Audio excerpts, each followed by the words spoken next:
이번 주 부동산 뉴스 가운데 주목할 만한 이슈를 골라서 심층 분석해보는 시간입니다. 김인만 부동산 연구소 김인만 소장 스튜디오에 함께했습니다. 안녕하십니까? 안녕하세요. 안녕하세요. 네.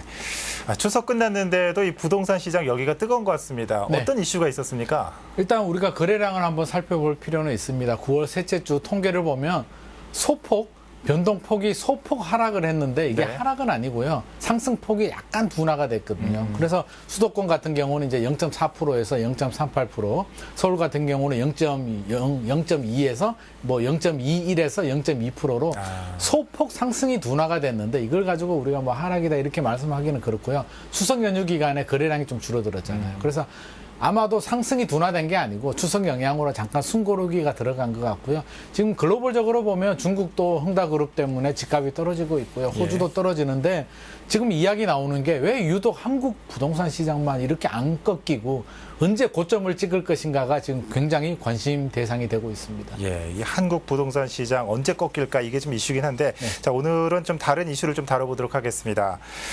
자, 그동안 재개발구역 지정의 걸림돌이었던 주거정비 지수제, 이를 폐지하는 내용을 담은 도시 및 주거환경정비 기본계획이 통과되었습니다. 오 시장의 핵심 공약이기도 했는데 그동안 멈춰있던 재개발 사업이 활기를 띨 수 있을지 관심이 모아지고 있습니다.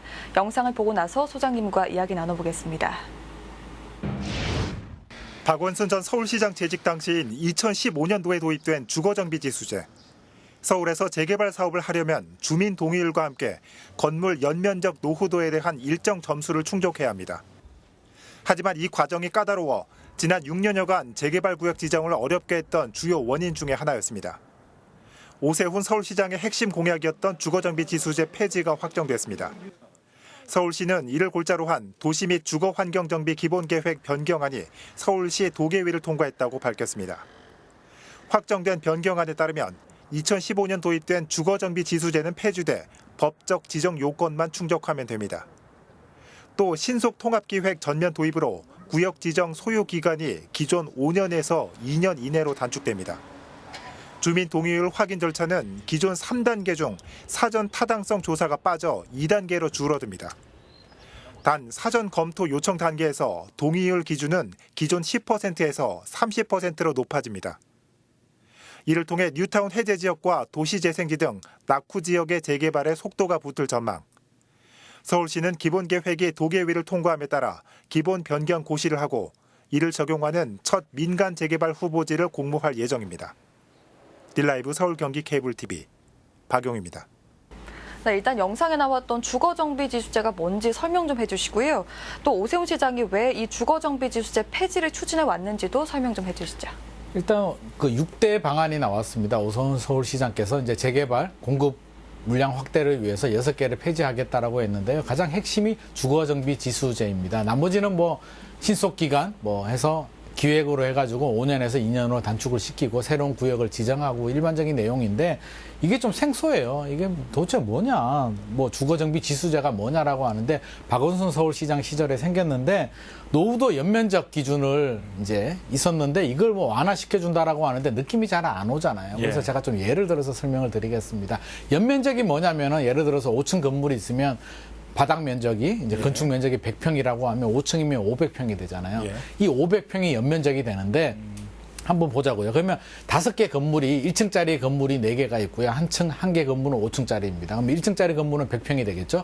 100평, 100평, 100평, 100평이 있는데 한 개가 5층짜리면 500평이 되잖아요. 합쳐버리게 되면 굉장히 높아지겠죠. 이게 한 개 건물, 5층짜리 신축 건물 하나 때문에 연면적 기준을 만족할 수 없는, 그러니까 굉장히 어려운 숙제가 돼버리는 거죠. 그래서 박원순 서울시장 시절에 이렇게 연면적 기준을 도입하게 되면서 전체 연면적을 합치다 보니까 이게 만족하기가 4개 건물은 굉장히 오래돼서 허물어질 정도로 재개발이 필요한데 이 한 개 건물의 연면적 때문에 안 되는 문제들이 생기는 거예요. 그래서 대부분 구역들이 이제 이걸 통과 못해서 다 탈락을 하게 되는데 이거를 연면적으로 하지 않고 그냥 동수로 하겠다.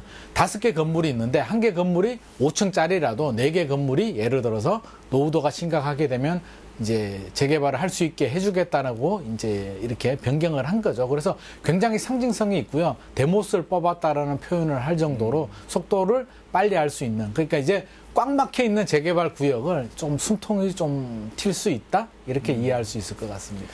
그런데 오 시장이 궁극적으로 바라는 것은 이렇게 개발 완화 정책으로 재개발이 활성화되고 재개발이 활성화되면 주택 공급이 늘어나고 이를 통해서 부동산 시장 안정을 찾겠다라는 건데 어떻습니까? 실제로 주택 공급 효과적으로 좀 작용할 수 있을까요? 어떻게 보십니까? 이게 이제 뚜껑을 열어봐야 되는데 실제로는 쉽지는 않습니다. 이제 구역 해제된 구역들도 이제 새롭게 재개발 추진할 수 있도록 또 해준다라고 하는데 네. 해제된 구역이 한 320곳 대략 320곳 정도 되는데 그중에 아까 주거정비 지수제를 폐지하게 되면 한 절반 정도 170개 구역 정도는 추진을 할 수는 있어요.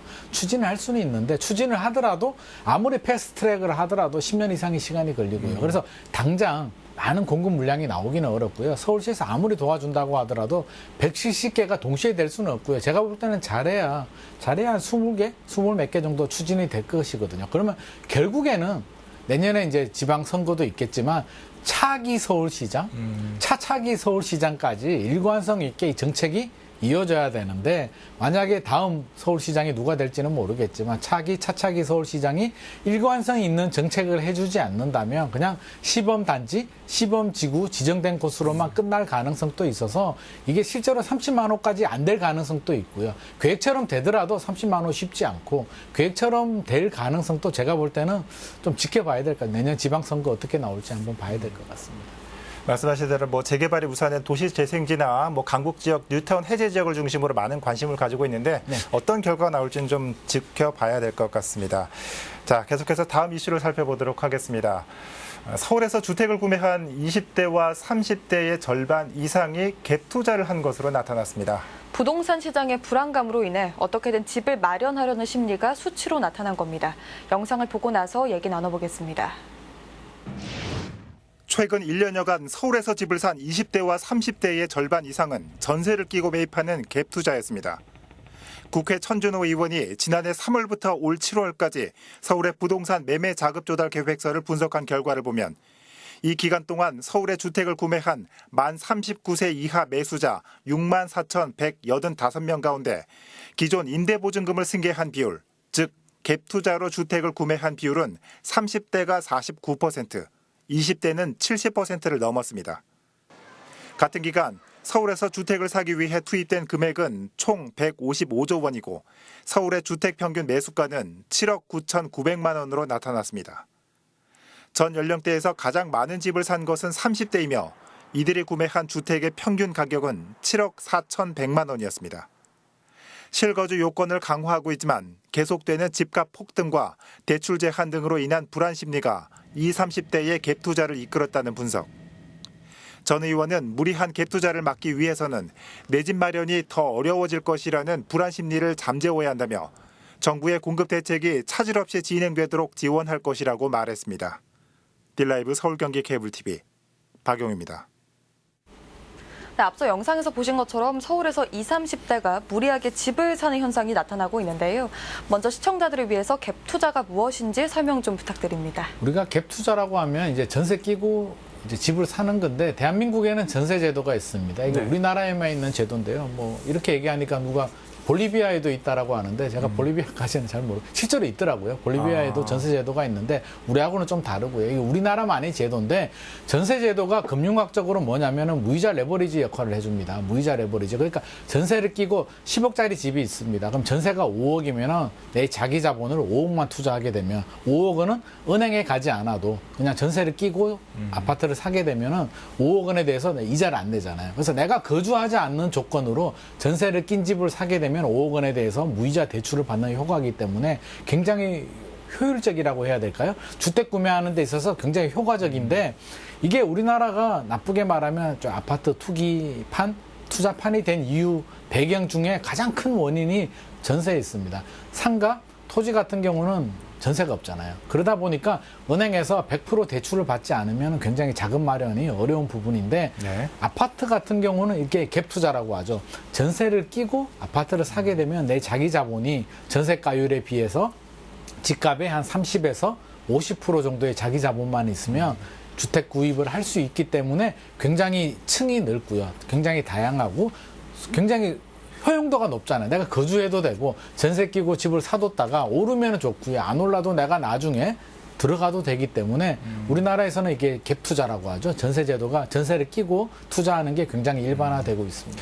물론 뭐 말씀하신 대로 이론적으로는 별 문제 없는 투자 방식 같은데 항상 변수가 존재하지 않습니까? 네. 뭐 전세값이 매매가보다 비싸지는 경우도 나타났고 그래서 뭐 깡통 전세라는 말도 나타날 텐데 뭐 소장님은 현장에서 이런 피해 사례들 많이 보셨을 것 같아요. 이게 집값이 상승할 때는 크게 문제되지는 않습니다. 상승할 때는 문제가 되지 않은데 이제 문제는 뭐냐면 전세가 매매 가격을 받쳐주게 되는데 네. 매매 가격이 안 오르거나 오히려 떨어졌을 때는 역전세난이 생기게 되죠. 집주인들 같은 경우는요. 전세 끼고 집을 사게 되는데 내가 자기 자본이 예를 들어서 10억 원이 있는데 네. 5억 원을 내 돈을 주고 10억 원 아파트를 전세를 끼고 사면 내가 자기 자본이 5억이 남아야 되잖아요. 근데 일반적으로 그렇게 사지 않습니다. 내가 10억이 있으면은요. 전세가 10억 있는 집을 사서 20억의 레버리지를 일으키기 때문에 자기 자본이 굉장히 부족하죠. 그러면 새로운 세입자를 구해야만 전세금을 돌려줄 수가 있는데 이게 집값이 떨어지게 되고요. 집값이 떨어지고 전세 가격이 이게 역전세나 전세 가격도 떨어지게 되면 자 저는 지금 10억 원의 집을 5억 원의 전세를 끼고 샀는데 이게 네. 전세 가격이 4억 원에 떨어지게 되면 내 돈 1억 원을 어디서 마련해서 줘야 되는데 그 마련하기가 우리나라에서는 쉽지 않습니다. 그렇게 마련하고 있는 집주인들이 많지 않거든요. 그러면 전세금을 못 돌려주게 되고 전세금을 받아서 나가야 되는 세입자들은 보호를 못 받는 거죠. 이것 때문에 경매를 넘겨야 되는데, 자, 매매 가격도 같이 떨어졌다라고 우리가 생각을 해보자고요. 같이, 세입자가 전세금을 못 받았을 때는 이제 그 확정일자를 받아서 우선 변제권으로 해서 이제 소송을 걸어서 소송이라기보다는 이제 경매를 넘겨서 이렇게 변제를 받아야 되는데, 경매에 가서 변제를 받는데 가격이 떨어져서 내가 받아야 될 금액을 못 받을 수도 있다는 그렇죠. 거죠. 그래서 집값이 떨어지게 되고 전세 가격이 떨어지게 되면 세입자의 전세금도 굉장히 불안해지기 때문에 우리는 지금까지 올라간 것만 경험을 해가지고 잘 못 느껴요. 전세가 굉장히 안전한 제도라고 생각하는데 나쁘게 말하면 굉장히 좀 위험한 제도일 수도 있습니다. 물론 임대차 보호법으로 보호를 해주면 채권이에요. 물권과 채권을 우리가 좀 알아야 되는데 물권이라고 하면 소유권, 절대 변하지 않는 사람이 물건을 지배하는 권리인데 채권, 일반 임대차 계약, 전세 계약은 사람과 사람이 그냥 계약을 하는 것이거든요. 전세 가격이 떨어지게 되고요. 매매 가격이 떨어지게 되면 이거 보상받을 방법이 없습니다. 굉장히 위험한 제도이기 때문에 갭 투자하는 거는 뭐 제가 말릴 수도 없고요. 바람직하다 안 하다를 저희가 말씀드릴 수는 없지만 네. 이런 리스크 만약에 떨어졌을 때 내 전세금을 온전히 받지 못하는 상황이 발생할 수도 있고 경매를 넘기더라도 온전히 다 보존을 못 받을 상황이 발생할 수도 있는 거잖아요. 뭐 중국에 어떤 문제가 생길지 우리나라 경제 상황이 갑자기 어떻게 될지는 모르겠지만 항상 변수는 존재하기 때문에 갭 투자할 때 좀 염두는 했으면 좋을 것 같아요. 아, 이게 이런 상황이 발생하게 되면 이런 위험이 있겠구나. 내가 전세금 못 돌려줄 수도 있고 세입자도 어려워질 수도 있고 모두가 어려워지는 상황이 발생할 수도 있겠구나 정도는 알고 진행을 해야 될 것 같습니다. 결국 이 부동산 시장의 불안감이 젊은 층의 영끌 투자로까지 이어지고 있다 이렇게 볼 수 있는데 네. 항상 소장님은 이 다가올 부동산 시장의 환경 변화를 항상 예측하고 준비해야 된다 이렇게 말씀해 오시지 않았습니까? 앞선 영상에서 보니까 20대 구매자의 71%가 갭 투자입니다. 이 조언을 한 번 더 해주시면 좋을 것 같아요. 저는 이 뉴스 보고요 너무 마음이 아팠어요. 이게 이 조사안 발표한 국회의원께서는 이제 어떤 마음으로 뭐 공급을 늘려야 된다 이런 마음으로 하셨는지는 모르겠지만 저는 생각을 해봐야 될 것 같아요. 우리가 주택 구매 연령이라고 하면 통상적으로 40에서 59세 또는 69세 정도를 주택 구매 연령이라고 합니다. 왜? 40세 정도 되면 이제 결혼을 하고요. 이제 자녀를 놓고 집이 좀 필요하게 되죠. 아, 안정적인 주거 생활을 해야겠다라고 생각하는데 2030들이 주택을 많이 샀다는 얘기는요. 나쁘게 말하면 실수요자는 아닙니다. 왜? 부모님 집에 살아도 되고요. 원룸에 월세 살아도 되고, 뭐 기숙사 살아도 되고요. 여러 가지 다양한 주거 형태들에서 내 집이 아니더라도 살아도 되는데 왜 2030들이 이렇게 갭 투자를 많이 했냐라고 한다면 결국에는 불안감이거든요. 아, 지금 집을 사지 않으면 최근에 용어로 이제 벼락거지라고 하잖아요. 네. 나는 열심히 일을 했는데 어쩌다가 집을 산 내 친구는 5억, 10억 원 엄청난 시세 차익을 얻었는데 나는 열심히 일했는데 도저히 따라갈 수 없는 수준. 지금 집을 사지 않으면 앞으로 영원히 집을 사지 못할 것이라는 불안감 때문에 2030들이 주택 구매에 뛰어들고 있고 당장 거주 안 해도 되니까 갭 투자를 할 수밖에 없고요. 또 부모님들도 마찬가지죠. 나중에 결혼할 때 집을 하나 해주려고 했는데 지금 돌아가는 거 보니까 집값 오르는 거 보니까 지금 해주지 않으면 내 자식은 영원히 무주택으로 살 것 같은 불안감에 너도 나도 전세를 끼고 갭 투자하게 되면서 이렇게 비율이 늘어난 것이거든요. 왜 집값 안 잡히냐라고 한다면 이런 게 있는 거죠. 공급 물량은 줄어들고요. 또 양도세 중과세 때문에 공급이 더 줄어드는데 수요는 항상 이런 불안한 수요들 때문에 뛰어들면서 집값은 신고가 행진. 거래량은 줄어드는데 신고가 행진이 벌어지고 있고 집값이 잡혀야 되는데 안 잡히고 이런 불안한 실수요자들은 또 위험하다면 위험한 갭 투자에 뛰어들면서 지금 글로벌적인 상황이 중국도 집값이 떨어지고 있고요. 미국은 오늘 보면 이제 금리 인상 시기가 더 빨라질 수도 있다라는 뉴스가 나오고 있습니다. 여러 가지 대외적인 환경이 우리가 낙관적으로 앞으로 더 오를 거야. 유동성이 있으니까 더 오를 거야라는 너무 낙관론만 생각하지 마시고 이 유동성의 거품이 꺼졌을 때 어떤 일이 발생할까. 지금까지 집값 상승이 7년 정도 상승을 했다면 굉장히 많이 상승했다는 걸 생각을 하고 저는 가급적이면 좀 필요한 분들이 내 집 마련하는 건 뭐 전혀 상관이 없지만 굳이 필요하지 않는 분들이라면 앞으로 상기 신도시도 그렇고요. 공급 물량들이 많이 나오기 때문에 좀 냉정함을 찾고 좀 차분하게 마음을 좀 가졌으면 좋을 것 같습니다. 네, 지금 말씀하신 대로 뭐 현재는 집값 장기 상승에 이어지고 있지만 뭐 지난 2008년도의 세계 금융 위기 또 2012년 하우스푸어 사태처럼 집값 하락기가 언제든지 찾아올 수 있다는 점 꼭 기억하셔야 될 것 같습니다. 지금까지 주거정비지수제 폐지와 서울 20, 30대 갭 투자에 대해 김인만 소장과 함께 살펴봤습니다. 소장님 오늘 말씀 잘 들었습니다. 고맙습니다.